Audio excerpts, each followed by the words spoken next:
Bab 471 Anda harus menggunakan palu godam untuk membunuh ayam. Manajer, bagaimana kalau aku pergi menemuinya? Penatuaki adalah harta karun kasino kita. Kita tidak bisa bertindak gegabah. Ya, manajer, bukankah terlalu tersanjung untuk membiarkan Penatuaki melakukannya? Kurasa anak ini hanya beruntung. Dia bisa saja mengirim siapapun untuk menyelesaikannya. Kenapa repot-repot dengan Penatuaki? Kenapa pakai palu godam untuk membunuh ayam? Tetuaki sudah lama tidak bertarung, jadi kenapa harus buang-buang waktu untuk anak ini? Manajer kasino langsung mengulurkan tangan untuk menyela semua orang. Kalian harus pakai palu godam untuk membunuh ayam. Hanya dengan begitu kalian bisa menjamin tidak akan ada yang salah.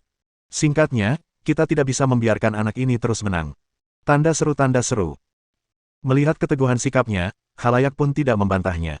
Karena Penatuaki telah keluar, maka keberuntungan anak ini telah berakhir. Penatuaki telah memimpin kasino kami selama bertahun-tahun, tetapi dia tidak pernah kalah sekalipun. Sejujurnya, aku sangat ingin mengagumi metode Penatuaki lagi. Ya, Penatuaki adalah dewa penjudi yang sebenarnya. Tepat saat Ye Feng dan yang lainnya sedang menunggu babak berikutnya dimulai. Tiba-tiba seseorang datang dan membisikkan beberapa kata ke telinga si bandar. Ekspresi si pedagang tiba-tiba berubah terkejut, tetapi ia segera kembali normal. Dia berbalik dan tersenyum meminta maaf kepada Ye Feng dan yang lainnya. Maaf sekali, saya agak lelah. Selanjutnya, saya akan meminta bandar lain di arena kita untuk membantu menyelenggarakan sesi judi. Setelah berkata demikian, dia mundur ke samping. Pada saat ini, seorang lelaki tua berusia 70-an berjalan mendekat. Orang tua itu mengenakan jubah abu-abu dan tampak seperti seorang sarjana tua. Meski usianya sudah 70-an, langkahnya masih gagah dan tak kalah dengan langkah seorang lelaki parubaya. Terutama sepasang mata yang cerah itu. Seolah-olah bisa melihat isi hati orang lain. Ye Feng dengan tajam mengamati bahwa orang-orang di kasino sangat menghormati orang tua ini. Dari sini, dapat diketahui bahwa identitas dan status orang tua ini luar biasa. Dia tidak dapat menahan tawa dalam hatinya. Bukankah mereka terlalu picik? Pria tua itu berjalan mendekat dan menangkupkan tinjunya kepada semua orang. Saya Qi Xuangqi. Saya akan menjadi tuan rumah taruhan berikutnya untuk semua orang. Ketika orang-orang di meja judi mendengar dia memperkenalkan dirinya, ekspresi mereka berubah drastis. Mereka semua menatap lelaki tua itu dengan ketakutan di mata mereka. Ye Feng penasaran, lalu menoleh ke Zhuang Xiaojiao. Apakah orang tua ini sangat terkenal? Zhuang Xiaojiao langsung mengangguk. Bukan cuma terkenal, terlalu terkenal. Tetuaki sangat terkenal di dunia judi waktu itu. Beberapa orang di sampingnya juga ikut berkomentar.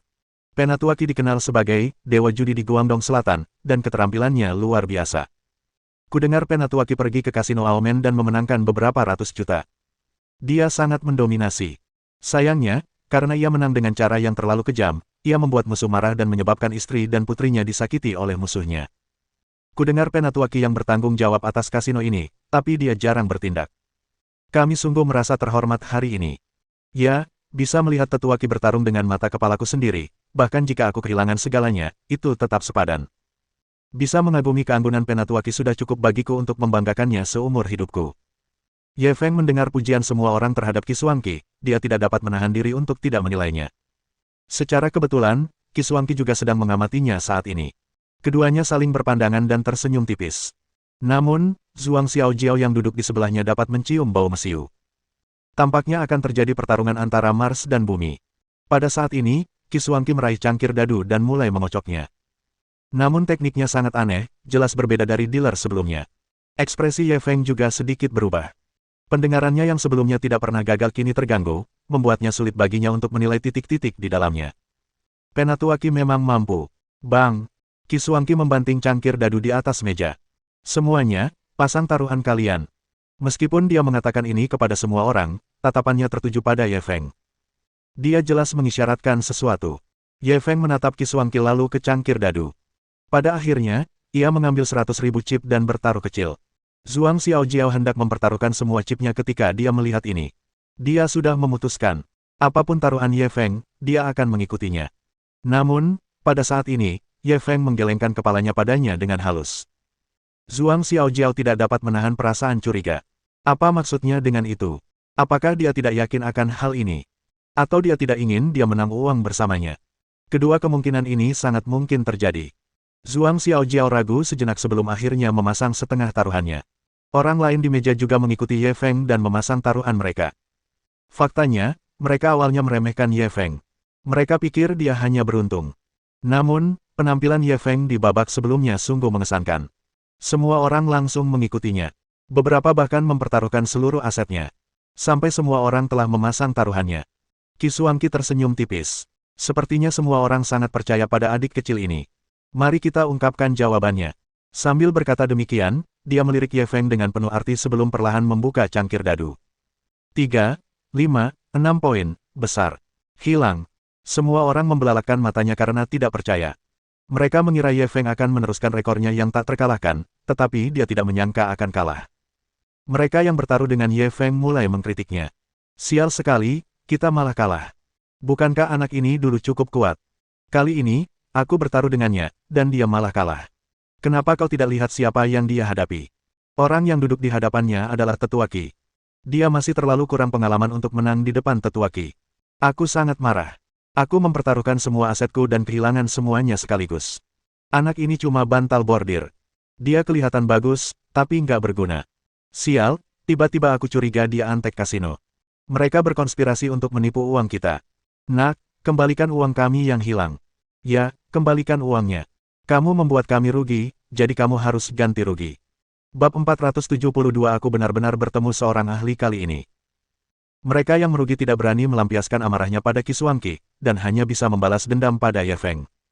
Mereka semua berteriak agar dia mengganti kerugian mereka. Ye Feng mencibir mereka. Apa aku mengajakmu bertaruh denganku? Apa kalian tidak lihat aku menang banyak dan bertaruh denganku? Sekarang kalian kalah, kalian malah menyalahkanku. Kalau aku menang, maukah kalian memberiku uangnya? Ketika semua orang mendengar bahwa dia benar-benar berani membantah, mereka makin marah. Tanda seru. Bocah, kamu kalah dan masih punya akal sehat. Siapa yang suruh kamu kalah? Kenapa kamu tidak kalah dari dulu?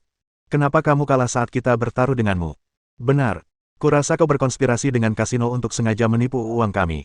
Kembalikan uang yang hilang itu. Jika Anda tidak memberi kami kompensasi hari ini, jangan pernah berpikir untuk meninggalkan kasino ini. Ya, jangan ngomong sembarangan. Cepat bayar. Semua orang bersemangat. Beberapa dari mereka bahkan ingin bergegas dan merebut keripik Ye Feng. Pada saat ini, Zhuang Xiaojiao tiba-tiba berdiri dengan marah. Apa sih yang kalian perdebatkan? Apa yang dia katakan benar? Kalian kan yang mau bertaruh. Dia tidak meminta-minta, jadi kenapa harus memberi kompensasi? Dasar bajingan, menindas yang lemah dan takut pada yang kuat, kan?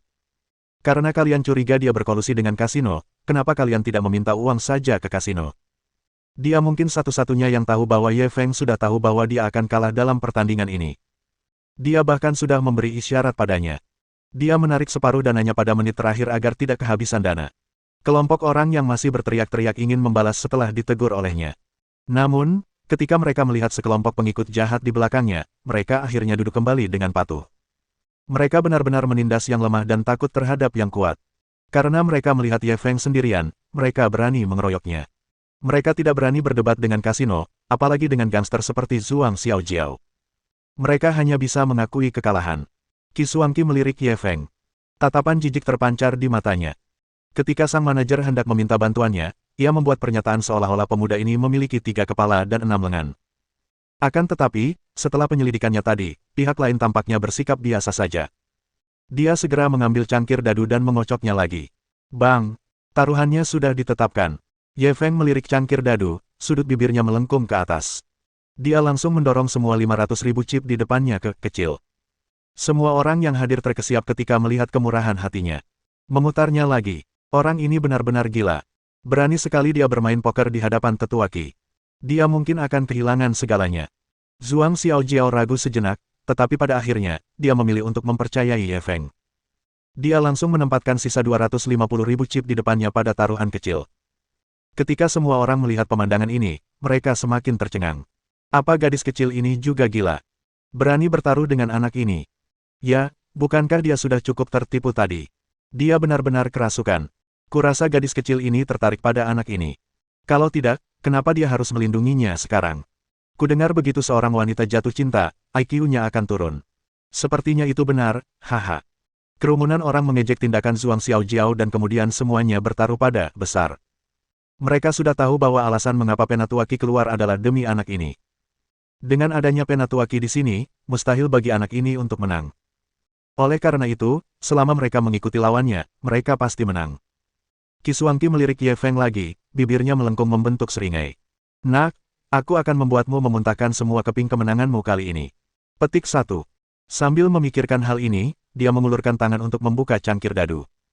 Tepat pada saat ini, Ye Feng tiba-tiba mengambil sebuah chip dan segera melemparkannya. Chip itu mengenai siku Qi dan memantul. Tindakan ini sangat halus, dan hampir tidak ada seorang pun di sekitar yang dapat mengetahuinya.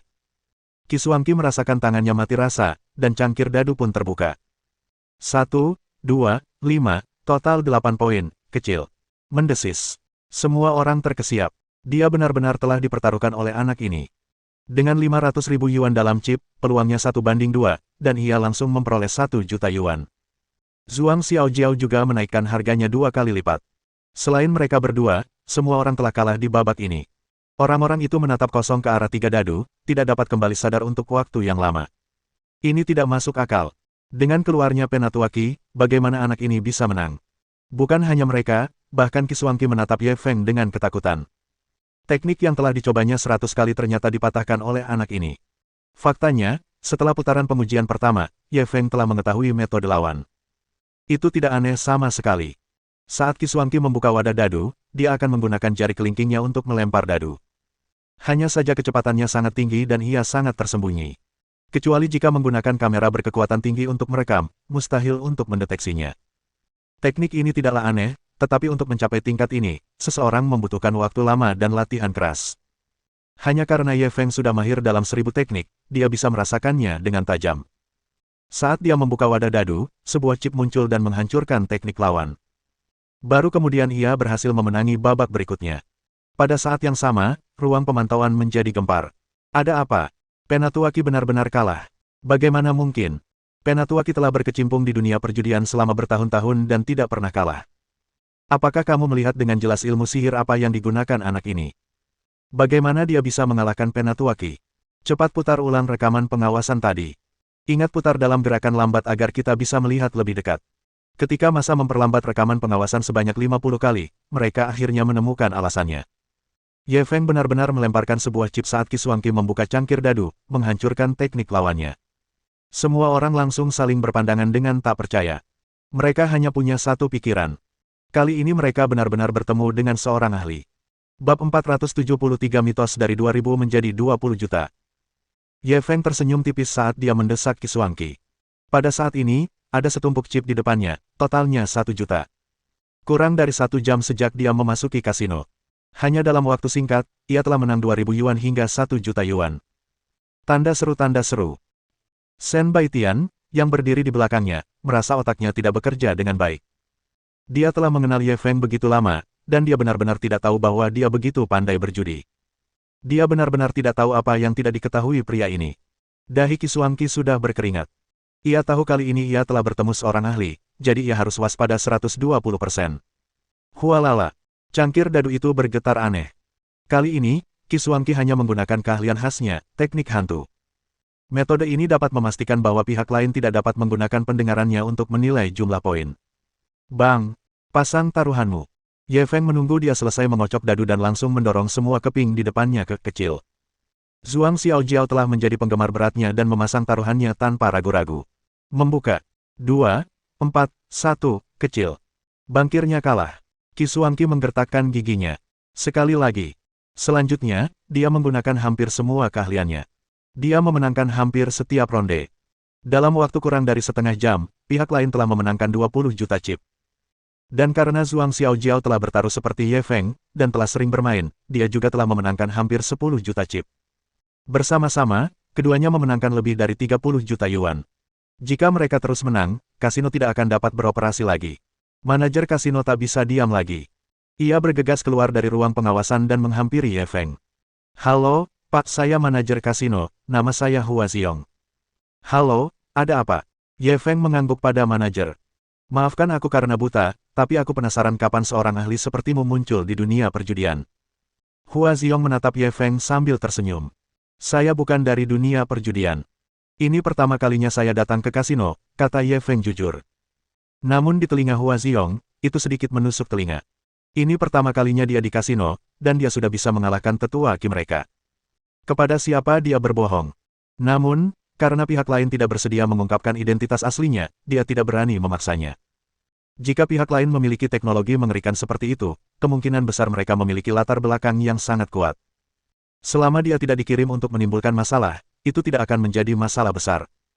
Tuan, Anda sudah menang banyak hari ini. Kenapa Anda tidak berhenti untuk hari ini? Biar saya traktir minum. Ye Feng langsung mengerti maksudnya. Dia takut kalau terus menang, dia akan memenangkan seluruh kasino. Namun, dia memang sudah bosan melakukannya. Dia merasa hal itu tidak ada artinya. Dia langsung berdiri. Sekian dulu. Bantu aku menukarkan chip ini. Hua Xiong menatap tumpukan keripik itu, hatinya berdarah. Namun, dia tidak bisa menyangkalnya di depan banyak pemain. Dia hanya bisa meminta bawahannya untuk membantunya menukar chip. Uang 20 juta itu jelas bukan uang tunai, melainkan ditransfer langsung ke rekening Ye Feng. Semua orang memandangnya dengan iri. Pemuda ini secara pribadi telah menulis sebuah legenda yang nilainya meningkat dari 2.000 yuan menjadi 20 juta yuan malam ini. Sungguh menakjubkan. Zhuang Xiaojiao juga pergi menukar chipnya dengan gembira. Saat mereka berdua pergi, Qi merasakan kakinya lemas dan dia terjatuh di kursi. Pertarungan barusan hanyalah siksaan baginya. Tak peduli trik apapun yang dimainkannya, pihak lain akan dapat dengan cepat memecahkannya. Baru saat itulah dia tahu bahwa selalu ada seseorang yang lebih baik darinya. Yang lebih langka lagi adalah pihak lainnya masih sangat muda, dan masa depannya tidak terbatas. Dia bahkan bisa melihat bintang baru muncul di dunia perjudian. Para pemain yang telah menonton pertunjukan itu enggan berpisah. Harus dikatakan bahwa menyaksikan pertarungan antara para ahli seperti itu jelas merupakan suatu kenikmatan. Bagi penjudi seperti mereka, itu bahkan lebih mengasyikkan daripada menonton film porno. Di sisi lain, setelah Hua Xiong membantu menukar chip, dia mengirim Ye Feng, Shen Baitian, dan Zhuang Xiaojiao keluar dari kabin sebelum segera kembali. Periksa akun anak itu dan lihat siapa dia. Ketika dia kembali ke kapal, dia segera memerintahkan bawahannya untuk mentransfer uang kepada Ye Feng. Bawahan itu menatapnya dengan wajah sedih. Manajer, rekening anak itu adalah rekening bank pribadi. Tingkat kerahasiaannya sangat tinggi. Kami tidak bisa mengetahuinya sama sekali. Hua Xiong segera menghancurkan meja. Biarkan anak ini menang 20 juta dalam satu malam. Tidak, itu 30 juta. Ini setara dengan keuntungan seminggu di kasino. Kali ini dia benar-benar mengalami kemunduran besar. Memikirkannya saja membuatnya ingin muntah darah. Di luar kabin, di samping Ye Feng. Halo, perkenalkan, nama saya Zhuang Xiaojiao. Saya Ye Feng. Nama saya Shen Baitian. Ye Feng dan dua orang lainnya berjalan keluar kabin dan saling melaporkan nama mereka. Aku benar-benar harus berterima kasih padamu untuk hari ini. Aku mendapatkan banyak hal dengan mengikutimu. Zhuang Xiaojiao kalah sepanjang malam, dan akhirnya menang lebih dari 10 juta melawan Ye Feng. Suasana hatinya sedang sangat baik. Tidak perlu berterima kasih padaku. Kau pantas mendapatkannya. Ye Feng juga mengagumi keberanian gadis ini. Setiap kali dia memasang taruhan, pihak lain akan bermain dengannya. Meski dia sudah membuktikan kekuatannya, dia harus mengakui bahwa gadis ini penuh dengan keberanian. Begitu dia memutuskan sesuatu, dia akan berusaha sekuat tenaga. Bisakah kita menambahkan nomor kontak? Kalau kamu ikut permainan judi seperti itu nanti, kamu boleh mengajakku. Zhuang Xiaojiao segera mengeluarkan ponselnya dan meminta informasi kontaknya. Ye Feng tidak terlalu memikirkannya. Ia bertukar nomor telepon dengannya. Kalau begitu aku pergi dulu. Jangan lupa telepon aku. Zhuang Xiaojiao mengedipkan mata padanya sebelum berbalik untuk pergi. Saat itu, Shen Baitian berkata dengan nada masam, kau masih melihat. Matamu mau copot. Ye Feng segera mengalihkan pandangannya dan menjelaskan, apa yang kau pikirkan? Aku hanya merasa gadis ini cukup menarik. Maksudmu aku membosankan. Aku tahu kau membenciku, dasar pria bau yang suka hal baru dan membenci hal lama. Nona Shen mencibirkan bibirnya tanda kesal. Ye Feng merasakan sakit kepala. Kapan aku bilang kamu membosankan? Lagi pula, apa maksudmu dengan menyukai yang baru dan membenci yang lama?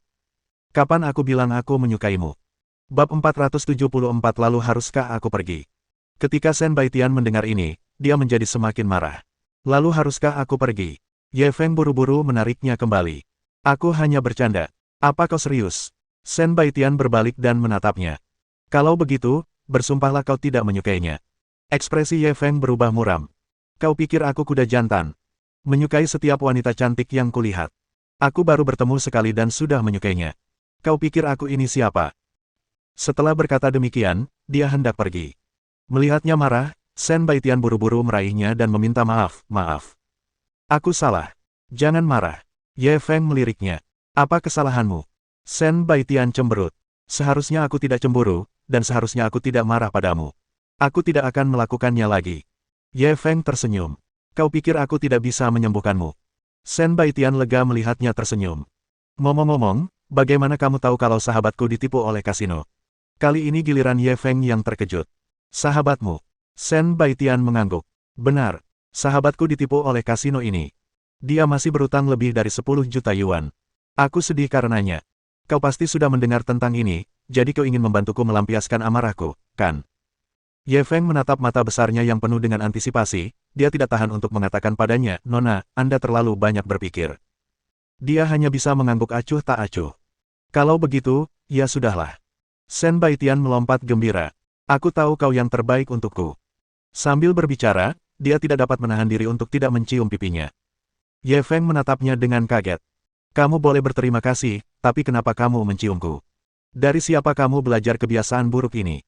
Baru pada saat itulah Shen Baitian menyadari bahwa dia terlalu bahagia dan benar-benar melakukan tindakan ekstrim seperti itu. Dia segera menancapkan jari-jari kakinya ke tanah dengan canggung. Aku minta maaf, itu. Ye Feng memandangi penampilannya yang imut dan tersenyum jahat. Mendengar ini, Shen Baitian langsung merasa malu dan marah. Kau bicara omong kosong. Siapa yang mau berbuat macam-macam padamu? Aku tidak terlalu memikirkannya saat itu. Kamu nggak banyak mikir waktu itu. Berarti sekarang kamu banyak mikir, iya. Omong kosong, aku juga tidak memikirkannya sekarang. Kalau kamu nggak mikirin sekarang, siapa tahu nanti malam kamu mikirin lagi. Kita anak laki-laki harus jaga diri saat di luar. Zaman sekarang banyak banget hooligan perempuan. Kita harus hati-hati. Petik 2. Tindakan Ye Feng yang tidak masuk akal diperlihatkan sepenuhnya. Aku mengabaikanmu, Wajah cantik Shen Baitian sudah merah padam. Ia buru-buru menutupi wajahnya dan lari terbirit-birit. Pada saat ini, pemberitahuan sistem terdengar di telinga Ye Feng. Selamat kepada tuan rumah karena telah menyelesaikan navigasi peluang, hadiah sistem, yang Cheng Zongheng Transportation Co., Ltd., senilai 6 miliar. Ketika Ye Feng mendengar hadiah sistem, dia tersentak. Dia segera membuka aplikasi pencarian dan mencari perusahaan ini. Melalui informasi publik, ia mengetahui bahwa perusahaan transportasi Zongheng ini adalah grup transportasi terbesar di Yangcheng. Jumlah tersebut hampir mencapai setengah nilai pasar transportasi di Yangcheng. Dengan perusahaan ini, cukup baginya untuk berhasil memasuki dunia bisnis Yangcheng. Provinsi Guangdong Selatan, saya, Ye Feng, di sini. Sementara itu, larut malam. Hua Ziong mengajak teman baiknya Tang Fusan keluar untuk minum. Mereka berdua telah berteman baik selama bertahun-tahun dan saling mengenal dengan sangat baik. Tang Fusan menyadari ada yang tidak beres dengan ekspresinya, jadi ia langsung bertanya, Biksu Bunga, ada apa denganmu hari ini? Apa istrimu kabur dengan orang lain? Julukan Hua Ziong adalah Biksu Bunga. Hanya orang-orang terdekatnya yang berani memanggilnya seperti itu. Mendengar pertanyaan Tang Fusan, raut wajahnya semakin muram. Kalau istriku kabur dengan orang lain, aku pun akan senang hati melakukannya. Aku sudah lama ingin mengusirnya. Tang Fusan semakin penasaran. Lalu apa? Tidak banyak hal yang bisa membuatmu cemberut, kan? Hua Ziong mendesah. Itu cuma urusan di kasino. Lupakan saja, jangan dibahas. Ayo minum. Semakin dia bertingkah seperti ini, Tang Fusan semakin penasaran. Ceritakan saja, aku akan menganggapnya sebagai sebuah cerita. Hua Ziong melihat dia terus bertanya, jadi dia hanya bisa menjelaskan secara singkat apa yang terjadi malam ini. Seorang anak datang ke kasino kami hari ini. Saat masuk, dia hanya membeli chip senilai 2.000 yuan. Saat keluar, tahukah Anda berapa kemenangannya? Berapa? 20.000. Persetan denganmu. Kalau dia cuma menang 20.000 yuan, apa aku harus sesedih ini? Jadi jumlahnya 200.000. Lagi pula, kamu kan bos besar. Nggak bisa lebih berani lagi. Coba tebak lagi. Tidak mungkin 2 juta, kan? Kalau begitu, anak ini benar-benar hebat. Dia benar-benar menang 2 juta menggantikanmu. Cek, 2 juta. Biar ku beritahu, anak itu menang 20 juta. Bukan, 30 juta. Puff. Berapa? 30 juta. Anak ini dewa penjudi. Apa kau tidak punya Kiswangki di tempatmu? Dia tidak bergerak. Itu yang lebih menyedihkan. Anak itu memenangkan uang dari Kiswangki. Sial, apakah dia benar-benar sekuat itu? Tang Fusan tidak dapat menahan perasaan terkejutnya. Sejauh pengetahuannya, Kiswangki adalah sosok yang sangat terkenal di dunia perjudian Guangdong Selatan. Bahkan ahli seperti itu pun dikalahkan. Tampaknya anak yang dibicarakan Hua Ziong benar-benar seorang pakar ulung. Kau tidak percaya padaku, kan? Ayo, kutunjukkan rekaman CCTV-nya. Kau akan tahu betapa hebatnya anak ini, kata Hua Ziyong sambil mengeluarkan video dari ponselnya. Tang Fusan mengambil telepon dan memeriksanya. Ketika dia melihat pemuda di layar, matanya terbelalak. Kamu Feng. Dia mengira matanya sedang mempermainkannya dan buru-buru menggosok matanya. Benar saja, itu Ye Feng. Bab 475 musuh dari musuhku adalah temanku. Hua Ziyong melihat ekspresi terkejut Tang Fusan dan berpikir bahwa dia juga terkejut dengan keterampilan berjudi Ye Feng. Bagaimana? Apa aku salah? Keahlian berjudi anak ini sungguh luar biasa, dan hanya bisa digambarkan sebagai sesuatu yang menakjubkan. Tang Fusan segera mengangkat kepalanya dan menatapnya. Aku kenal anak ini. Hua Ziyong tercengang. Di mana kamu bertemu dengannya? Di kasino lain. Tang Fusan menggelengkan kepalanya. Bukan, itu ada di forum Real Estate Negeri Naga. Tanda seru tanda seru. Forum Real Estate Negeri Naga. Kenapa dia pergi ke forum Real Estate Negeri Naga? Hua Ziyong merasa otaknya tidak cukup. Apa hubungan anak ini dengan real estate? Tang Fusan menyesap bir dan menatapnya. Kau pasti pernah dengar tentang Ye Feng, kan? Hua Ziyong menggelengkan kepalanya. Tidak. Batuk, batuk. Tang Fusan hampir tersedak. Kamu belum pernah dengar gempa bumi di dunia bisnis Songhai. Hua Ziyong cemberut acuh tak acuh. Aku tidak bekerja di dunia bisnis. Bagaimana aku tahu? Aku hanya tertarik pada kasinoku. Tang Fusan merasa seperti sedang memainkan kecapi untuk seekor sapi. Kau pernah dengar tentang Niu Sidun, kan? Hua Ziyong memutar matanya. Omong kosong. Orang terkaya di provinsi Guangdong Selatan. Bagaimana mungkin aku tidak pernah mendengar tentangnya? Tang Fusan menatapnya dengan misterius. Kau pasti sudah dengar Niu Sidun meninggal di Songhai beberapa waktu lalu, kan? Hua Ziyong mendengarnya berbelit-belit dan sedikit kesal. Apa yang ingin kau katakan? Jangan bilang Niu Sidun dibunuh oleh anak ini. Tang Fusan mengangguk dan berkata, hampir. Niu Sidun bertarung dengan anak itu di Songhai dan kalah 3 kali.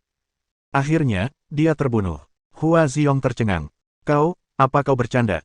Niu Sidun, dia benar-benar kalah dari anak ini. Tang Fusan merentangkan tangannya. Ini bukan rahasia. Kalau kau tidak percaya, silakan tanya-tanya sendiri untuk memastikan aku jujur. Hua Ziyong langsung ambruk di kursi. Aku ingin memberi pelajaran pada anak ini, tapi mendengar apa yang kau katakan, bahkan Niu Sidun pun mati di tangannya. Apa aku tidak sedang mencari kematian? Hua Ziyong tertawa meremehkan diri sendiri. Aku sangat yakin dengan kemampuanku sendiri.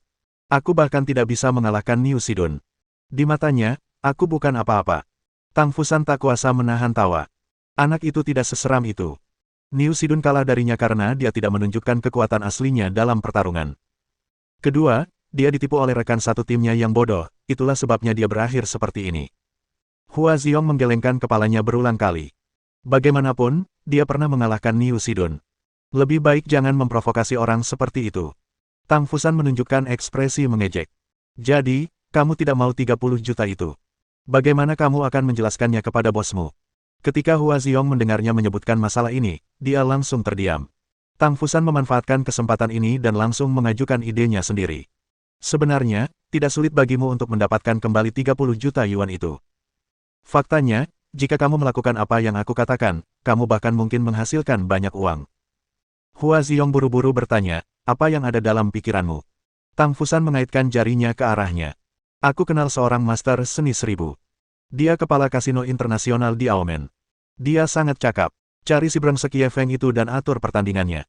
Aku jamin dia akan kalah sampai menangisi orang tuanya. Hua Ziyong masih agak ragu. Siapa pakar yang kau bicarakan ini? Apakah dia bisa diandalkan? Tang Fusan perlahan mengambil gelasnya dan menyeruput 2 teguk. Hua Ziyong tak kuasa menahan diri untuk tidak marah. Fang Xingjia. Mendengar nama ini, Hua Ziyong langsung menunjukkan ekspresi tidak percaya. Kamu yakin bisa mengundangnya? Tang Fusan tersenyum percaya diri. Selama kita punya cukup uang, siapa yang tidak bisa kita pekerjakan? Hua Ziyong tahu bahwa jika ia ingin mengundang guru ini, ia harus membayar mahal. Ia langsung menatapnya dengan bingung. Kenapa kau membantuku seperti ini? Jejak kebencian terpancar di wajah Tang Fusan. Karena aku juga punya dendam dengan anak ini. Musuh dari musuhku adalah temanku. Lagi pula, kita berteman. Hua Ziyong mengangkat gelasnya tanpa ragu. Saya mengerti. Kalau begitu, mari kita berharap kita bisa bekerja sama untuk melenyapkan musuh bersama kita. Tang Fusan mengangkat gelasnya dan mendentingkannya dengan gelasnya. Itulah yang ingin kukatakan. Keduanya tersenyum satu sama lain dan meminum anggur di cangkir mereka sekaligus. Keduanya tenggelam dalam mimpi indah menghancurkan musuh. Mereka tidak menyadari bahwa pria yang duduk di sebelah mereka telah dengan cepat membayar tagihan dan pergi setelah mendengarkan percakapan mereka. Ye Feng bangun pagi-pagi keesokan harinya. Ia pergi ke ruang tamu untuk minum air dan bersiap untuk berlatih. Pada saat ini, dia tiba-tiba menerima telepon dari Zhuang Xiaojiao. "Hei, kenapa kamu meneleponku?" Dia mengangkat telepon, duduk di sofa, dan meletakkan kakinya di atas meja kopi. "Ye Feng, aku punya kabar buruk untukmu. Kamu burung gagak. Bawa kabar buruk pagi-pagi." "Kabar buruk apa?" "Hua Ziyong ingin berurusan denganmu." "Siapa Hua Ziyong?" "Dia, manajer kasino yang mengusir kami tadi malam." "Oh, aku tahu. Tidak bisakah kau serius? Kudengar dia sedang bersiap memasang jebakan dan mencari raja judi dari Aomen untuk bertarung denganmu. Kau harus waspada. Bagaimana Anda mendapatkan informasi ini?" "Saya sering pergi ke kasino untuk bermain, jadi saya sangat familiar dengan trik mereka. Kalau kalah, mungkin tidak akan terjadi apa-apa. Tapi kalau menang, dan menang banyak, mereka pasti tidak akan membiarkan Anda pergi. Kamu cuma bisa kalah, tapi nggak bisa menang. Aturan konyol macam apa ini?" "Benar. Itulah sebabnya aku mengawasinya sebelum pergi kemarin. Aku mengirim seseorang untuk diam-diam mengawasi Hua Ziyong, melihat apakah dia akan melakukan sesuatu. Lalu, dia pergi menemui seorang teman di malam hari. Teman itulah yang memberinya ide buruk untuk menjebakmu." "Siapa temannya?" "Saya tidak terlalu yakin tentang itu. Orang yang saya kirim hanya kenal Hua Ziyong." "Hehe, mereka mau menjebakku. Aku cuma nggak yakin kecerdasan mereka cukup." "Ye Feng, Hua Ziyong ini selalu licik. Jangan gegabah." Ye Feng mendengar nada seriusnya. Kekhawatirannya jelas. "Kenapa kamu begitu mengkhawatirkanku, apa itu?" Bab 476 Tidak bisakah pikiran Anda lebih murni?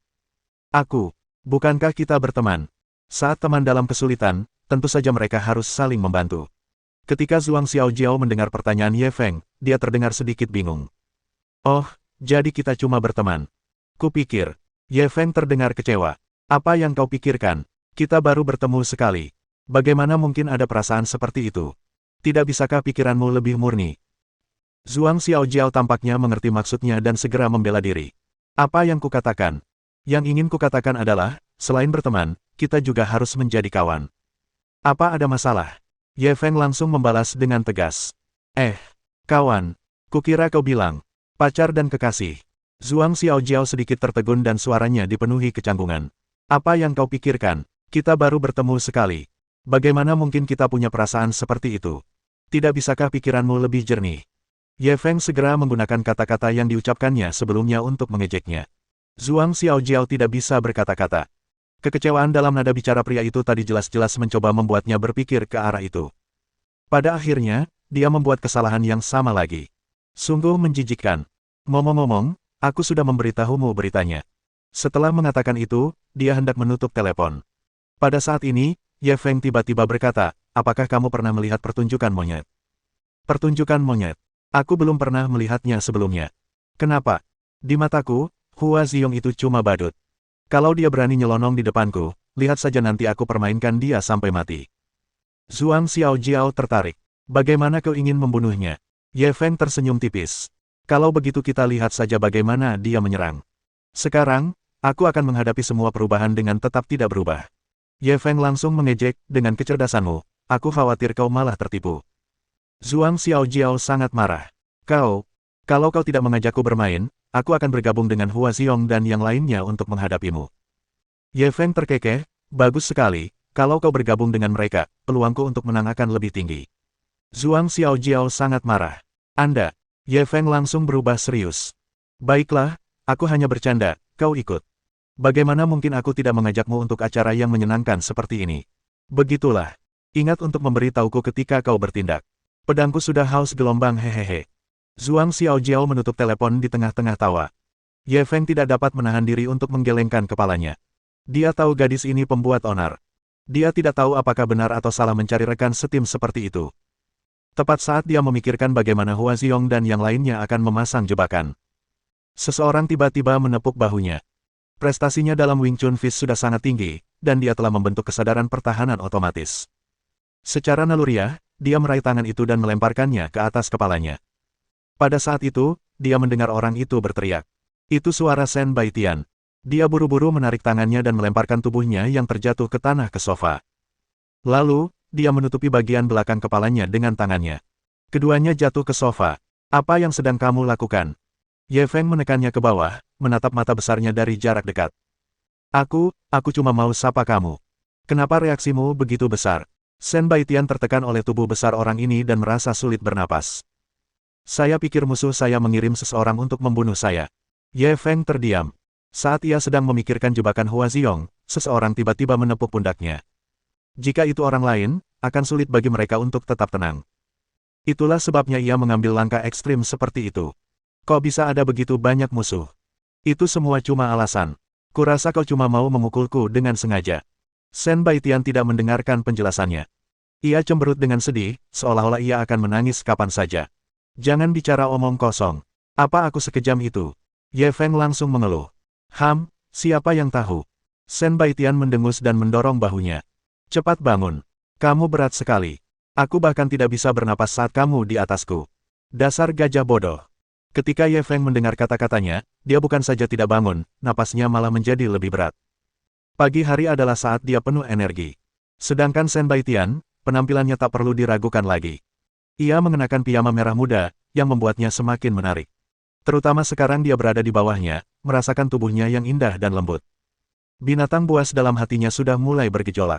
Ye Feng, apa yang kau lakukan? Kau, cepat bangun. Shen Baitian tampaknya menyadari bahayanya dan bergegas menghampirinya. Pada saat yang sama, tangannya memukul dadanya dengan lemah. Sikap mengemis seperti ini merangsang keinginan Ye Feng untuk menaklukkan. Dia melepaskan satu tangannya dan meraih pergelangan tangannya, lalu mengangkatnya ke atas kepalanya. Tangannya yang lain meraih ke bawah piyamanya. Ye Feng, lepaskan aku mohon. Shen Baitian tahu apa yang akan terjadi selanjutnya dan mulai melawan dengan keras.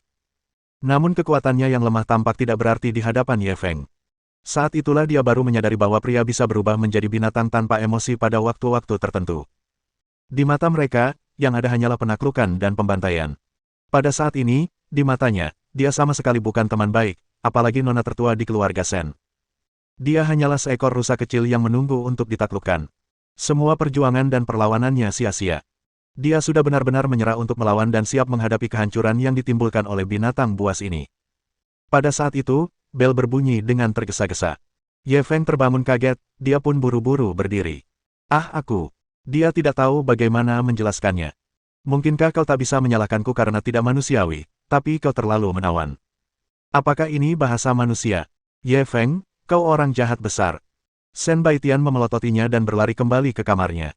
Ye Feng menggaruk kepalanya dan menyalahkan dirinya sendiri selama 3 detik. Lalu, dia mengangkat teleponnya. Ide penelepon menunjukkan bahwa itu adalah nomor yang tidak dikenal. Ketika dia mengangkat telepon, dia mendengar suara seorang pria di ujung sana. Halo, Tuan Ye, saya Hua Ziong. Bab 477 Undangan Turnamen Raja Judi. Bagaimana kamu mendapatkan nomorku? Ye Feng mendengar suara Hua Ziong dan mengerutkan kening. Anda Tuan Ye yang terkenal di dunia bisnis. Tidak sulit untuk mengetahui nomor telepon Anda. Sebelumnya, saya tidak tahu identitas asli Anda. Maaf atas ketidaksopanan saya. Saat Hua Ziong muncul, dia menjilat bibirnya. Ye Feng tersenyum dingin. Kenapa kau meneleponku?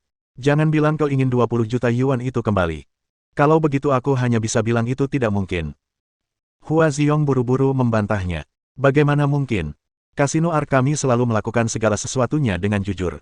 Kami tidak akan pernah melakukan hal seperti itu. Ye Feng menunjukkan ekspresi mengejek, tetapi dia tidak mengungkapnya. Karena kamu tidak menginginkan uang, mengapa kamu mencariku? Hua Ziong buru-buru menjelaskan niatnya. Begini, Ark Kasino kami sedang bersiap untuk mengadakan turnamen Raja Judi untuk kota Binhai. Kami ingin mengundang semua master di kota Binhai untuk berpartisipasi. Saya langsung teringat Anda. Saya ingin tahu apakah Anda tertarik. Ye Feng bersandar di sofa. Turnamen Raja Judi. Aku tidak tertarik. Aku tutup teleponnya. Hua Ziong buru-buru melanjutkan, hadiah uang untuk kompetisi ini adalah 100 juta. Apa kau benar-benar tidak akan mempertimbangkannya? Ye Feng mencibir. Karena kau tahu identitas asliku, apa kau pikir aku akan peduli dengan 100 atau 200 juta? Hua Ziong, yang duduk di hadapannya, berkeringat dingin. Saya tahu Tuan Ye tidak peduli dengan hadiah uang 100 juta yuan. Tidakkah Anda ingin bertemu dengan para ahli? Kesempatan seperti ini bagi para ahli untuk beradu pukulan sangat jarang. Jika Anda menang, Anda juga bisa mendapatkan gelar Raja Judi. Hanya ada keuntungan untuk Anda, tidak ada kerugian. Ye Feng semakin mengejek, aku tidak berencana bekerja di dunia perjudian kota Binhai. Apa gunanya gelar ini? Hua Xiong menyadari bahwa sanjungan itu sia-sia, jadi ia segera mengubah strateginya. Ye Feng, kurasa kau hanya takut. Orang bilang kamu mengalahkan Niu Sidun dan kamu hebat sekali. Tapi menurutku, kamu pengecut. Apakah kamu masih seorang pria? Ye Feng tidak marah. Ia memasang ekspresi bercanda di wajahnya. Memprovokasiku tidak ada gunanya. Aku hanya penasaran. Apa kau benar-benar ingin aku berpartisipasi dalam kompetisi ini? Beranikah kamu? Silakan saja kalau Anda ingin saya ikut, tapi hadiah 100 juta yuan itu tidak terlalu menarik bagi saya. Beranikah Anda menaikkan harganya? Bagaimana Anda ingin menambahkannya? Mustahil. Kapal pesiar ini bernilai lebih dari 1 miliar yuan. Saya tidak bisa mengambil keputusan. Kalau begitu, cari seseorang yang bisa memutuskan untuk bicara denganku. Aku tutup teleponnya. Tunggu sebentar, apakah kamu yakin akan berpartisipasi dalam kompetisi selama kamu menggunakan kapal pesiar sebagai hadiah? Tentu saja. Ada yang harus kukatakan sebelumnya. Biaya pendaftaran untuk kompetisi ini setidaknya 20 juta. Jika kalian berhasil meraih juara pertama, uangnya akan dikembalikan. Jika tidak, uangnya akan otomatis menjadi milik penyelenggara, yaitu kasino. Tidak masalah. Baiklah, kalau begitu sudah beres. Aku akan menunggumu di kapal pesiar jam 10 besok pagi. Sampai besok. Ye Feng menutup telepon. Sudut bibirnya melengkung. Hua Xiong ini telah menyetujui persyaratannya dengan begitu mudah. Tampaknya dia sangat percaya diri dalam kompetisi ini. Lalu dia akan memberinya kematian yang cepat dan membiarkan dia kehilangan segalanya sekaligus. Saat dia tengah berpikir, dia tiba-tiba melihat Shen Baitian menarik kopernya keluar ruangan. Kamu mau pergi kemana? Dia bergegas bangkit dan berjalan mendekat. Aku akan kembali ke Zonghai. Shen Baitian cemberut. Kamu masih marah. Aku tidak sengaja. Ye Feng meminta maaf padanya dengan canggung. Kamu tidak boleh menyebutkan masalah ini lagi, atau aku akan. Shen Baitian seperti harimau kecil saat mengancamnya. Ye Feng buru-buru mengangguk. Aku tidak akan pernah membahasnya lagi. Shen Baitian mendengus. Kalau begitu aku akan memaafkanmu kali ini. Jangan perlakukan aku seperti ini lagi. Ye Feng buru-buru bersumpah ke langit. Aku janji, tidak akan ada lagi. Kalau tidak, aku akan tersambar petir. Secara kebetulan, langit di luar awalnya cerah sejauh ribuan mil, tetapi tiba-tiba terdengar suara guntur. Kaca. Suara keras terdengar, dan Ye Feng hampir mengompol. Langit tidak memberinya wajah apapun, kan? Shen Baitian tak kuasa menahan tawa. Lihat, apa yang kau lakukan sudah membuat langit dan manusia murka. Ye Feng mengerutkan bibirnya dengan canggung. Baguslah kau kembali ke Zonghai dulu. Kalau kau tinggal lebih lama lagi, kau mungkin dalam bahaya. Shen Baitian tiba-tiba menjadi gugup. Apakah kamu dalam bahaya? Mengapa kamu tidak kembali ke Zonghai bersamaku? Ye Feng tersenyum. Selama kau tidak menahanku, aku tidak akan berada dalam bahaya. Aku tidak mau bicara denganmu lagi, dasar bau, ham. Setelah Shen Baitian selesai berbicara, dia pergi tanpa menoleh ke belakang. Ye Feng mengantarnya keluar dari villa. Melihat mobilnya pergi, ia hendak kembali ke villa. Pada saat ini, dia tiba-tiba melihat beberapa orang di sekitar villa sedang memandang ke arahnya secara diam-diam. Dia tidak perlu berpikir untuk mengetahui bahwa Hua Xiong pasti telah mengirim seseorang untuk mengawasinya. Apakah dia takut akan melarikan diri? Ye Feng merasa geli. Dia langsung berteriak kepada mereka, di luar sana cuacanya berat sekali. Mau masuk dan minum teh. Beberapa orang menjadi sangat ketakutan hingga mereka berhamburan ke segala arah. Bibir Ye Feng melengkung saat dia kembali ke villa. Pada saat yang sama, dia menelepon Zhuang Xiaojiao dan memberitahunya tentang kompetisi tersebut. Seperti yang diharapkan, Zhuang Xiaojiao setuju dengan gembira dan berjanji akan menjemputnya keesokan paginya. Pada saat yang sama, Hua Xiong sedang diinterogasi oleh para pemegang saham utama kasino. Hua Xiong, apa yang kau lakukan? Kau tidak hanya membuat kami menderita kerugian sebesar ini, tapi kau juga ingin memulai turnamen omong kosong. Apa maumu? Bonus 100 juta. Berani sekali kau membukanya. Sudahkah kau membicarakannya dengan kami? Apa kau pikir kau yang memegang kendali penuh di kasino ini? Sepertinya kami memberimu terlalu banyak kekuasaan, membuatmu sedikit sombong dan tidak bisa menemukan tempatmu. Jangan lupa kau hanya anjing yang kami besarkan. Sekarang kau mau menunggangi kepala kami dan berbuat sesuka hatimu. Itu cuma angan-angan. Dahi Hua Xiong basah oleh keringat saat ia menghadapi serangan bertubi-tubi dari beberapa dari mereka. Bos, tenanglah dan dengarkan rencanaku dulu. Bab 478 Keinginan Hua Xiong. Di ruang rapat Ark Kasino, para pemegang saham utama menatap Hua Xiong dengan merendahkan. Katakan saja, kalau kamu tidak bisa memberi kami penjelasan yang memuaskan hari ini, jabatanmu sebagai manajer akan berakhir. Pemegang saham terbesar kasino mengangkat tangannya untuk memintanya menjelaskan. Hua Ziong menyeka keringat di dahinya. Kali ini, kejadiannya terlalu tiba-tiba. Kami tidak menyangka Ye Feng akan tiba-tiba muncul. Kemampuan anak ini sungguh luar biasa. Kami sudah mengirim Penatuaki, tetapi kami masih belum bisa menghentikannya. Itulah sebabnya kasino mengalami kerugian besar. Ketika para pemegang saham mendengar hal ini, mereka tidak dapat menahan diri untuk tidak menyela. Semua itu cuma alasan. Kami tidak mau dengar. Kami hanya ingin tahu solusimu. Sebagai manajer kasino, Anda seharusnya sudah memikirkan situasi ini sebelumnya. Anda tidak mengambil tindakan yang tepat, jadi Anda tidak bisa lepas dari kesalahan.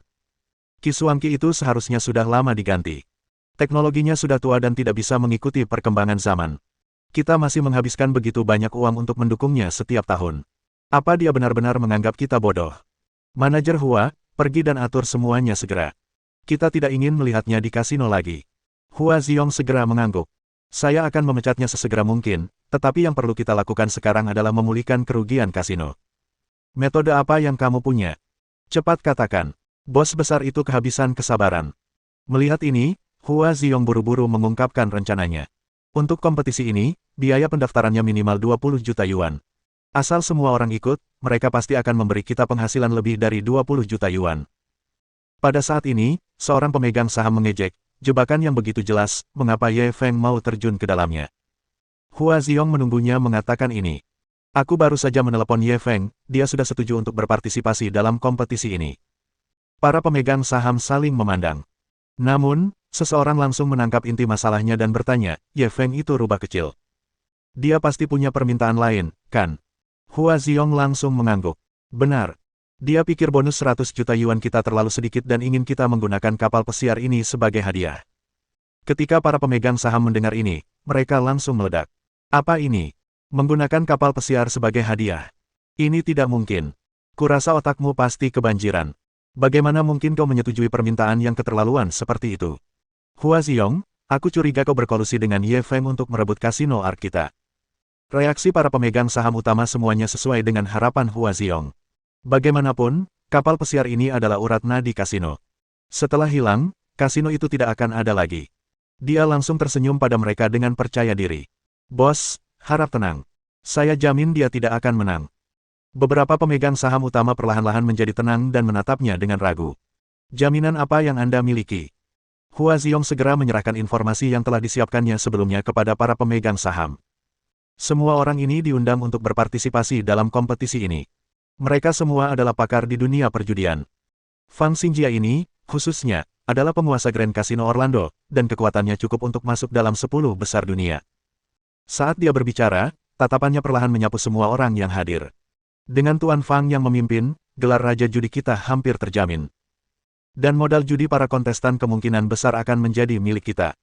Ketika para pemegang saham utama mendengar kata-katanya, mereka berpikir keras. Memang benar seperti yang dikatakan Hua Ziong. Ye Feng mungkin terkenal di dunia bisnis, dan ada rumor bahwa ia juga terampil dalam barang antik dan seni bela diri. Akan tetapi, mereka belum pernah mendengar tentang keterampilan berjudinya. Menurut logika normal, bagaimanapun juga, energi seseorang terbatas. Sangat jarang seseorang bisa melakukan yang terbaik di bidang profesional. Sekalipun Ye Feng seorang jenius, ia hanya mampu menguasai 2 atau 3 bidang saja. Di usianya saat ini, bagaimana mungkin dia bisa menjadi yang terbaik di setiap bidang? Kalau dipikir-pikir seperti ini, rencana Hua Ziong kemungkinan besar akan berhasil. Tidak, lebih tepatnya, itu 100% berhasil. Fang Xingjia, yang bertanggung jawab atas kasino Aomen, cukup mampu membunuhnya dalam sekejap. Hua Ziong melihat para pemegang saham utama masih ragu-ragu, jadi dia berbicara lagi. Bos, ketika saya bilang dia akan kehilangan 20 juta, itu hanya angka yang paling konservatif. Begitu seseorang berada di meja judi, siapa yang bisa mengendalikan diri? Ada banyak orang yang telah kehilangan segalanya. Sambil berbicara, ia menyunggingkan senyum sinis. Kudengar aset Ye Feng ini setidaknya puluhan miliar, kan? Bahkan jika dia kehilangan setengah asetnya, para bos masih bisa makan sepuasnya. Bagaimana menurutmu? Perkataannya tentu saja menyentuh titik lemah para pemegang saham. Keuntungan 2 kali lipat sudah cukup untuk membuat orang mengambil risiko. Keuntungan 3 kali lipat sudah cukup untuk membuat orang gila. Dan sekarang, apa yang ada di depan mereka adalah keuntungan 5 atau bahkan 10 kali lipat. Jika mereka benar-benar dapat memaksa Ye Feng menjadi gila dan mempertaruhkan seluruh asetnya, itu akan menjadi keuntungan puluhan miliar. Apa itu sekedar kapal pesiar? Saat memikirkan hal ini, wajah mereka menampakkan ekspresi tidak sabar. Kami bisa membiarkanmu menggunakan kapal pesiar sebagai umpan, tapi kau harus berjanji pada kami bahwa kami akan mendapatkan uang pada akhirnya. Setidaknya, kami tidak boleh rugi. Kalau kami rugi, kau harus mengganti kerugian kami. Bos besar membuat keputusan akhir. Ketika Hua Xiong mendengar ini, dia hampir mengumpat. Kelompok orang kikir ini sungguh sangat cerdik. Mereka hanya ingin menghasilkan banyak uang, tetapi mereka tidak ingin mengambil risiko apapun. Dia hampir membalikkan meja. Namun, setelah dipikir-pikir lagi, dia memiliki seorang ahli super seperti Fang Xingjia bersamanya, jadi dia bisa yakin tidak akan ada yang salah. Ye Feng pasti kalah kali ini. Lalu apa yang perlu ditakutkan? Dia segera menatap para pemegang saham utama. Bab 479. Bukankah cara tampil seperti ini terlalu menakjubkan? Keesokan paginya, Ye Feng dibangunkan oleh panggilan telepon Zhuang Xiaojiao. Cepat bangun. Permainannya akan segera dimulai. Suara nakal Zhuang Xiaojiao datang dari telepon. Ye Feng melihat jam, baru pukul 7. Kompetisi dimulai pukul 10. Tidurlah sebentar lagi. Cacing pemalas, aku sudah di luar vilamu. Cepat keluar. Tanda seru. Ketika Zhuang Xiaojiao mendengar bahwa dia masih ingin tidur, dia langsung tidak setuju. Ye Feng berjalan ke jendela dengan mata mengantuk. Ia membuka tirai dan melihat keluar. Dia melihat Zhuang Xiaojiao bersandar pada Lamborghini merah dan melambai padanya. Hari ini ia mengenakan kemeja putih. Ujung kemejanya diikatkan di pinggang, memperlihatkan pinggangnya yang ramping dan indah. Dia mengenakan celana pendek denim, sepasang sepatu jala putih, dan kacamata hitam. Aura masa muda menyerbu indranya. Ye Feng langsung tersadar. Aku akan segera keluar. Setelah menutup telepon, ia langsung berganti pakaian dengan celana pendek pantai, singlet hitam, dan sepasang sandal jepit. Lalu, dia berjalan keluar dari villa itu. Zhuang Xiaojiao menggigit lollipop sambil mengamatinya. Tidak mungkin. Kau tidak berencana memakai ini untuk ikut kompetisi, kan? Ye Feng membuka tangannya dan menunjukkannya padanya. Ada masalah. Zhuang Xiaojiao mengerutkan bibirnya. Ini kompetisi besar. Tidak bisakah kau berpakaian lebih formal? Ye Feng meletakkan tangannya di bahunya dan tersenyum acuh tak acuh. Kompetisi ini tentang kekuatan, bukan soal berdandan. Tentu saja, yang terpenting adalah berpakaian dengan nyaman. Zhuang Xiaojiao menepis tangannya dan menggelengkan kepalanya. Aku tidak bisa menang melawanmu. Kamu boleh berbuat apa saja. Begini, bagaimana menurutmu tentang mobil baruku? Aku baru membelinya kemarin. Harganya lebih dari 5 juta yuan. Ye Feng langsung memutar matanya. Dasar nenek-nenek yang boros. Habis-habisan uang kayak gitu. Zhuang Xiaojiao mendengus. Antik sekali. Buat apa menyimpan uang kalau tidak dipakai? Pemakaman. Kenapa kamu begitu kuno di usia semuda ini? Ye Feng hampir tersedak napasnya. Dia menyadari bahwa dia tidak bisa berbicara terlalu banyak dengan wanita ini. Kalau tidak, dia mungkin mengalami pendarahan otak. Ye Feng meminta kunci dan duduk di kursi pengemudi. Zhuang Xiaojiao menggerutu dengan tidak senang, tetapi dia tetap duduk di kursi penumpang depan dengan patuh. Barang antik tua, kamu bisa melakukannya. Kamu tahu cara mengendarai mobil sport. Mobil sport itu melesat bagaikan anak panah. Ah, kamu gila, jalan pelan-pelan. Zhuang Xiaojiao begitu ketakutan hingga wajahnya menjadi pucat. Ye Feng tidak melambat. Ia berbalik dan bertanya, tidakkah kau ingin menyingkirkan para pengikut di belakangmu? Ketika dia keluar tadi, dia mendapati 2 kelompok orang bersembunyi dalam kegelapan. Satu kelompok pasti dikirim oleh Hua Xiong untuk mengawasinya. Kelompok lainnya mungkin melindungi Zhuang Xiaojiao secara rahasia. Dia meletakkan tangannya di bahu Zhuang Xiaojiao hanya untuk mengujinya. Seperti dugaanku, sekelompok orang itu semuanya memegang pinggang mereka. Melihat postur tubuhnya, jika dia melakukan sesuatu yang lebih keterlaluan lagi, dia mungkin akan dibunuh. Hal ini membuatnya penasaran tentang identitas Zhuang Xiaojiao. Latar belakang gadis ini mungkin tidak kecil. Ketika Zhuang Xiaojiao mendengar penjelasannya, wajah cantiknya segera menampakkan ekspresi licik. Bisakah kau menyingkirkan mereka? Kemampuan mengemudi mereka sangat hebat. Aku sudah mencoba menyingkirkan mereka berkali-kali, tapi aku tidak bisa. Mereka seperti plester kulit anjing. Bibir Ye Feng sedikit melengkung. Tangan dan kakinya berkoordinasi satu sama lain, menciptakan serangkaian gerakan yang memukau. Mobil sport itu seperti ikan, menyelam ke tengah lalu lintas yang padat. Ah, Zhuang Xiaojiao berteriak. Dia merasakan adrenalinnya melonjak dan jantungnya hampir melompat keluar dari dadanya. Ada beberapa kali mobil itu hampir menyerempet mobil di sebelahnya. Jika mereka ceroboh, mobil itu mungkin akan menabrak dengan kecepatan tinggi. Melihat Ye Feng lagi, ekspresinya tidak berubah sama sekali. Dia masih setenang biasanya. Zhuang Xiaojiao bingung. Apakah orang ini punya hati? Apakah dia tidak mengenal rasa takut? Ketika dia sedikit tenang, dia menyadari ada masalah dengan arah yang mereka tuju. Sepertinya ini bukan arah ke Ark Kasino, kamu mau kemana? Ye Feng mengedipkan mata padanya. Kamu akan tahu saat kita sampai di sana. Pada saat ini, dek kapal pesiar Ark Kasino sudah ramai dengan kebisingan. Mereka semua adalah pakar judi dari seluruh dunia. Semua orang antusias dan ingin memanfaatkan kesempatan ini untuk mengharumkan nama dan meraup untung besar. Terutama ketika mereka berpikir bahwa Ye Feng, si domba gemuk ini, juga ikut serta dalam taruhan, banyak orang tidak dapat menahan perasaan gelisah. Saat itu hampir pukul 10. Ye Feng belum muncul di kasino. Semua orang yang sedang mengobrol menjadi bingung. Kenapa Ye Feng ini belum datang? Mungkinkah dia takut dan tidak berani datang? Seharusnya tidak seburuk itu, kan? Karena dia sudah setuju untuk ikut kompetisi, kalau dia mundur di menit terakhir, dia mungkin bakal jadi bahan tertawaan. Jelaskan situasinya. Ketika Hua Xiong mendengar apa yang dikatakan semua orang, dia menjadi semakin frustrasi. Dia baru saja menerima telepon dari bawahannya yang dikirim untuk mengawasi Ye Feng. Dia mengatakan bahwa Ye Feng telah menghilang bersama seorang wanita. Hal ini langsung membuatnya cemas. Jika Ye Feng benar-benar meninggalkannya, maka rencana ini akan sia-sia. Tepat saat dia panik seperti semut di wajan panas, dia tiba-tiba mendengar seseorang berseru. Apa itu? Semua orang melihat ke arah jari orang tersebut. Di kejauhan, tempat laut dan langit bertemu, sebuah titik putih mendekat dengan cepat. Hua Xiong buru-buru mengambil teropong dari bawahannya. Ketika dia melihat titik putih itu dengan jelas, dia tercengang. Itu adalah jet ski. Pada saat ini, ada dua orang yang duduk di jet ski. Ye Feng menunggang di depan sementara Zhuang Xiaojiao duduk di belakangnya, memeluk pinggangnya erat-erat. Mereka berdua mengarungi lautan tanpa hambatan.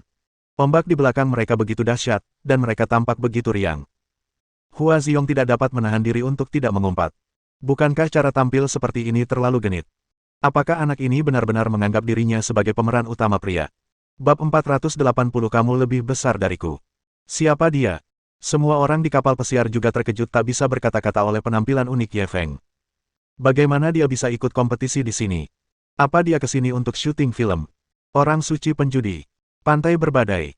Ye Feng mengendarai jet ski ke pantai dan membawa Zhuang Xiaojiao ke dek. Yo, banyak banget orang. Apa mereka semua di sini buat aku? Dia tidak menahan diri sedikit pun dan langsung membeberkan tujuan kelompok orang ini. Semua orang tidak menyangka dia akan bersikap begitu terus terang, dan wajah mereka sedikit canggung. Hua Xiong buru-buru maju. Tuan Ye, Anda pasti bercanda. Kompetisi kita kali ini benar-benar adil dan jujur. Tidak ada yang menargetkan. Ye Feng segera menoleh ke Zhuang Xiaojiao. Percaya atau tidak, aku percaya. Zhuang Xiaojiao mengangguk kooperatif. Aku juga percaya padamu. Hua Xiong buru-buru batuk kering. Tuan Ye benar-benar lucu. Silakan duduk. Ye Feng melihat sekeliling.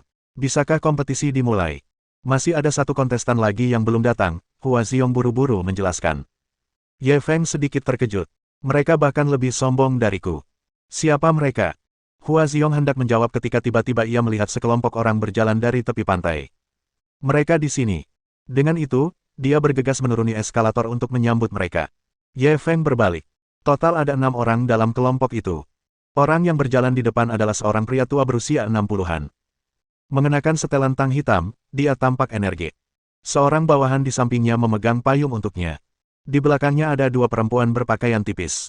Salah satunya memegang pipa tembakau, dan yang lainnya memegang teko. Di belakang mereka ada dua pengawal berjas hitam dan berkacamata hitam. Zhuang Xiaojiao segera mendekatkan wajahnya ke telinganya. Cara orang ini masuk bahkan lebih berlebihan daripada caramu. Ye Feng tak kuasa menahan diri untuk melotot padanya. Kau tahu cara bicara. Ini namanya melebih-lebihkan, tapi aku sedang tidak terkendali, ya. Zhuang Xiaojiao mengangguk. Mengerti, kakak tampan. Ye Feng tidak ingin berbicara dengannya lagi. Berbicara dengan gadis ini bisa menyebabkan tekanan darah tinggi. Dia masih ingin hidup beberapa tahun lagi. Tepat saat mereka berdua bertengkar, Hua Xiong telah membantu lelaki tua itu naik ke dek. Perkenalkan, ini Fang Xingjia dari Kasino Agung Aomen, tetua Fang. Begitu dia mengatakan hal itu, tepuk tangan meriah segera terdengar di geladak. Semua orang begitu gembira hingga tak dapat mengendalikan diri. Ye Feng bahkan menyadari beberapa dari mereka menitikkan air mata. Dia tak bisa menahan diri untuk mengerutkan bibir dan berbisik, tidakkah kau terlalu berlebihan? Apa itu terlalu berlebihan? Meskipun suaranya tidak keras, tepuk tangan baru saja berhenti, yang membuat suaranya terdengar agak tiba-tiba. Semua orang melotot ke arahnya. Dasar junior yang bodoh. Kau bahkan belum pernah mendengar nama Tetua Fang. Beraninya kau ikut turnamen Raja Judi. Status Penatua Fang di dunia perjudian begitu dihormati. Bagaimana mungkin kau memfitnahnya? Ketika Tetua Fang masuk ke arena judi, ayahmu sedang bermain kencing. Apa hakmu bicara dengan nada seperti itu di depan Tetua Fang? Cepat dan bersujudlah pada Tetua Fang dan minta maaf. Kalau tidak, kau tidak akan bisa berbuat apa-apa di dunia perjudian. Ye Feng tidak menyangka komentarnya yang asal-asalan akan menimbulkan kehebohan. Ia merasa itu lucu. Aku tidak kenal lelaki atau perempuan tua manapun. Kalau kau ingin aku menghormatimu, kau harus mengalahkanku dulu dengan kekuatanmu. Fang Xingjia berjalan mendekati Ye Feng dan perlahan mengangkat tangan kanannya. Seorang wanita anggun di belakangnya segera menyerahkan teko tanah liat ungu kepadanya. Fang Xingjia menyesap teh dari teko sebelum menatap Ye Feng. Kau Ye Feng yang tak tahu luasnya langit dan bumi, dan menganggap semua pahlawan di dunia ini remeh. Ye Feng mengangguk. Ini aku. Ada apa? Bibir Fang Xingjia melengkung membentuk senyum dingin. Anak muda, sebagai seseorang yang pernah mengalami hal ini sebelumnya, aku akan memberimu sedikit nasihat. Surga akan mengurus orang-orang gila, dan hanya dengan bersikap rendah hati kau bisa berumur panjang. Ye Feng langsung mengangguk rendah hati. Ya. Kalau begitu, untuk orang seusiamu, seharusnya tidak ada bedanya kau bersikap rendah hati atau tidak, kan? Dengan kata lain, benda tuamu itu toh tidak bisa bertahan lebih dari beberapa hari. Terserah mau bilang apa. Fang Xingjia hampir mengamuk. Dia punya reputasi tinggi di dunia perjudian. Kemanapun dia pergi, dia diperlakukan dengan hormat. Siapa yang berani bicara dengannya dengan nada seperti itu? Hua Ziyong, yang berdiri di samping, buru-buru melangkah maju untuk meredakan suasana. Tetua Fang, tenanglah. Kompetisi kita akan segera dimulai. Jika ada dendam, mari kita selesaikan di meja judi. Fang Xingjia menatap Ye Feng dan mendengus dingin. Kuharap kekuatanmu sepadan dengan nada bicaramu. Aku akan menunggumu di final, asalkan kau bisa masuk final. Setelah itu, dia berbalik dan berjalan pergi. Yang lainnya juga melotot ke arah Ye Feng. Itu seperti penggemar yang tidak punya otak yang melindungi idolanya. Ye Feng mengerutkan bibirnya. Dia tidak mau repot-repot. Pada saat ini, Hua Ziyong meninggikan suaranya dan berkata dengan lantang, karena semua orang sudah di sini, turnamen Raja Judi akan segera dimulai. Izinkan saya menjelaskan aturan kompetisinya terlebih dahulu. Saat mengatakan itu, dia bahkan melirik Ye Feng. Jelas sekali dia mengatakannya agar Ye Feng mendengarnya. Total ada 64 ahli yang berpartisipasi dalam kompetisi ini. Kami akan melakukan undian dan bertarung berpasangan. Pemenangnya akan melanjutkan ke babak selanjutnya hingga babak final. Hadiah kompetisi ini adalah uang tunai 100 juta yuan dan kapal pesiar ini di bawah kaki kita. Kompetisi ini mengharuskan setiap peserta membayar minimal 20 juta yuan sebagai biaya pendaftaran. Jika tidak ada yang keberatan, kami akan menandatangani perjanjian kompetisi terlebih dahulu. Semua orang sudah memahami aturannya dengan jelas, jadi tidak ada yang keberatan. Mereka semua maju untuk menandatangani kontrak. Setelah Ye Feng menandatangani, Hua Ziyong tidak bisa menahan senyum. Tuan Ye, saya harap Anda bisa tertawa terakhir. Ye Feng pun tersenyum dan menjawab, katakan pada mereka untuk berhati-hati saat memindahkan barang, jangan sampai merusak kapal pesiarku. Wajah Hua Ziyong menjadi muram. Kita tunggu sampai kamu masuk final. Lagi pula, pihak lain sudah menandatangani kontrak. Kalaupun dia menyesalinya sekarang, sudah terlambat. Tidak perlu baginya untuk bersikap sopan padanya. Ye Feng melihat kekejamannya, ia hanya tersenyum tipis, lalu berbalik dan ikut serta dalam pengundian. Mohon dukungan dari omom ante-ante sekalian, buat subscribe atau sharekan novel Mimin ke Facebook kalian, agar channel Mimin bisa terus berkembang. Dengan begitu, Mimin bisa lebih semangat untuk up novel seru lain ke depannya. Sekiranya ada kebutuhan buat subback, silakan inbox Mimin atau tuliskan di kolom komentar, Mimin dulukan dengan ucapan terima kasih.